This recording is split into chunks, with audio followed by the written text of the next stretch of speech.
Guys একটা জিনিস কি খেয়াল করেছো?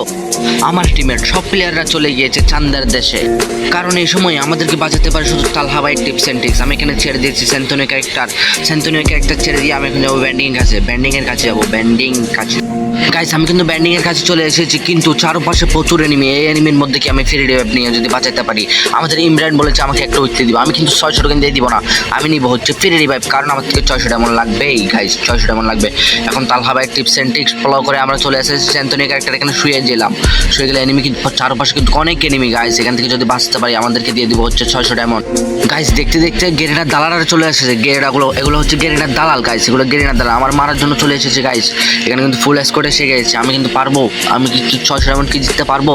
না পারলে আমার 600 ডায়মন্ড যাবে চান্দের দেশে। গাইস এদিক দিয়ে জুনও কাটতেছে, আমার অনেক এসপি কাটতেছে, কারণ আমি জুন প্রসাদ ক্যারেক্টার নিয়ে এসেছি, কিন্তু আমাদেরকে জোনের টেনশন করে লাভ নাই। সামনে এনিমি, সামনে এনিমি এই নকি মোড, ওরে একটা কিল পেয়ে গেছি রে গাইস। ও তালহা ভাই টিপস অ্যান্ড ট্রিক্স গুলো কাজে লাগতেছে, কিন্তু আমার চারপাশে কিন্তু আরো এনিমি আছে ওই রঙে গুলি করতেছে, রঙে ফাইট, ওই রঙে এনিমি একটা, ও আমি ফুল ড্যামেজ গাইস, আরেকটা লাগা লেগেছিল। ও গাইস আমার কিন্তু জোনে কিন্তু প্রচুর স্পিড কাটতেছে গাইস, চারপাশে কিন্তু এনিমি, আমি কি পারবো ওর থেকে রিভাইভ দিতে? গাইস ফাইনালি কিন্তু রিভাইভ হয়ে গেছে গাইস, ও ফাইনালি রিভাইভ দিয়ে দিচ্ছি। এখন আমি যাবো চান্দের দেশে। সো গাইস পুরো ভিডিওটা দেখতে চাইলে আমার ইউটিউব চ্যানেলে কমেন্ট